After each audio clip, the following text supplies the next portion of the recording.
crois que la première leçon à retenir, c'est qu'on ne crée pas des institutions, on ne ramène pas la stabilité quand on n'est pas sur le terrain. Il y a beaucoup trop d'expatriés, que ce soit dans le cadre des ambassades ou des institutions internationales, qui sont à Kaboul, qui ne bougent pas de Kaboul, qui ne savent pas qu'en Afghanistan, une ville ne ressemble pas à une autre, et les campagnes qui sont féodales n'ont rien à voir avec les villes.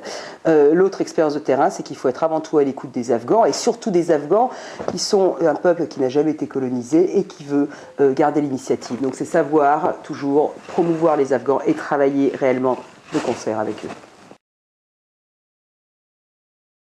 Les élections, c'est quand même un gros couac dans la reconstruction des institutions en Afghanistan, parce que de toute façon, il paraît clair qu'elles sont entachées de fraude, que le retrait du candidat Abdullah, qui a permis à Karzai de passer au second tour, est limite constitutionnel, voire plutôt anticonstitutionnel, et que donc la communauté internationale, en dépit de tous les efforts et les fonds qu'elle a mis sur ces élections, n'a pas réussi à ce qu'il y ait des élections qui soient un minimum décentes. On n'est pas en Suisse, en Afghanistan, on est tous d'accord.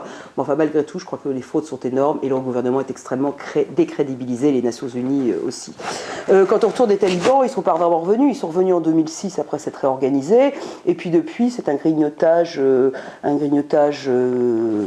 progressif des campagnes pashtunes. Et puis ça a été les portes de Kaboul. Maintenant, c'est dans Kaboul, même si c'est des cellules dormantes. Ça commence à s'étendre au nord.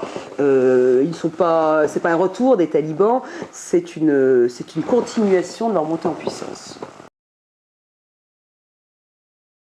Alors, je crois qu'il ne faut pas tout voir de façon négative. Il faut se souvenir que l'insurrection touche les Pashtuns. Et elle touche un peu plus d'un tiers du territoire. Moyennant quoi, il y a 2 tiers du territoire qui ne sont pas aux mains de l'insurrection. Il faut également se souvenir qu'il y a 2 tiers de la population qui n'est pas Pashtun. Et qui, s'ajoutant Pashtun d'ailleurs, n'a pas envie de voir les talibans. Les talibans, les Afghans, ils connaissent. Il y a bien des gens qui connaissent les talibans, c'est les Afghans. Ils n'en veulent plus. Ça va à l'encontre de leur culture qui est finalement assez tolérante en termes d'islam. Et puis il faut également se regarder les choses sur le terrain. Quand on se souvient que les moudjahidines du temps du djihad anti-soviétique tenaient les alentours des villes, avaient la faculté de bloquer des villes, d'empêcher les approvisionnements des villes. Aujourd'hui, les talibans ne tiennent pas une ville, ne sont pas capables d'empêcher l'approvisionnement d'une quelconque ville, et tiennent les routes autant que la coalition, c'est-à-dire peut-être un peu plus de nuit que de jour.